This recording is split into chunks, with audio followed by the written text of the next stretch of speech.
தீராத இருமலை போக்கும் கைமருந்து. பார்லி அரிசியை எடுத்து அளவான நீர் விட்டு கொதிக்க வைத்து ஆற வைத்தால் கிடைக்கும் தெளிந்த நீருடன் 2 தேக்கரண்டி தேன் கலந்து சாப்பிட இருமல் ஜலதோஷம் குறையும்.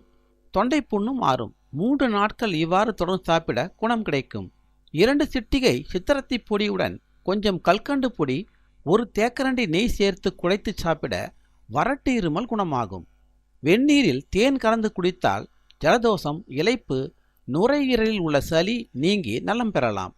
துளசி இலை 15, வால்மிளகு 10, அதிமதுரம் 2 சென்டிமீட்டர், சித்திரத்தை 2 சென்டிமீட்டர், திப்பிலி போன்றவற்றை தண்ணீரில் போட்டு அவித்த சாற்றுடன் பனங்கற்கண்டு சேர்த்து தினம் 3 வேளையும் மருந்த இருமல் குணமாகும். சிறு குழந்தைகளுக்கு 3 சொட்டு இஞ்சி சாற்றுடன் தேன் கலந்து புகட்டினால் கக்குவான் இருமல் நிற்கும். பலாச்சுளையை தேன் நனைத்து சாப்பிட்டால் இருமல் போய்விடும். முருங்கைக்கீரையுடன் உப்பு சேர்த்து உள்ளங்கையில் வைத்து கசக்கி சிறு சுண்ணாம்பு சேர்த்து தொண்டையில் தடவி வந்தால் தாங்க முடியாத அடுக்கு இருமல் குறையும். அரிசி திப்பிலியை கடாயில் போட்டு வறுத்து பொடி செய்து வைத்துக்கொண்டு அதில் அரை தேக்கரண்டி பொடியை சிறிது தேன் விட்டு குழைத்து 1 காம்பு நீக்கிய வெற்றிலையின் நடுவில் வைத்து வாயில் போட்டு அடக்கி கொண்டு மென்று சாப்பிட இருமல் குறையும்.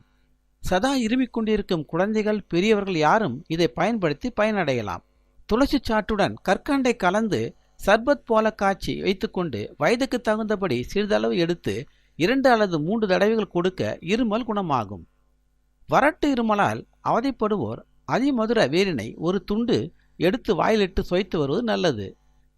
கண்டங்கத்திரி, தூதுவளை, ஆடாதொடை, துளசி ஆகியவற்றின் இலை வகைக்கு 1 படி, சித்திரத்தை 1 துண்டு, இஞ்சி 1 துண்டு சேர்த்து இடித்து பிழிந்த சாற்றை 10 முதல் 20 துளிகள் வெண்ணெயில் கலந்து காலை மாலை கொடுத்து வர ஓயாத இருமல் நீங்கும்.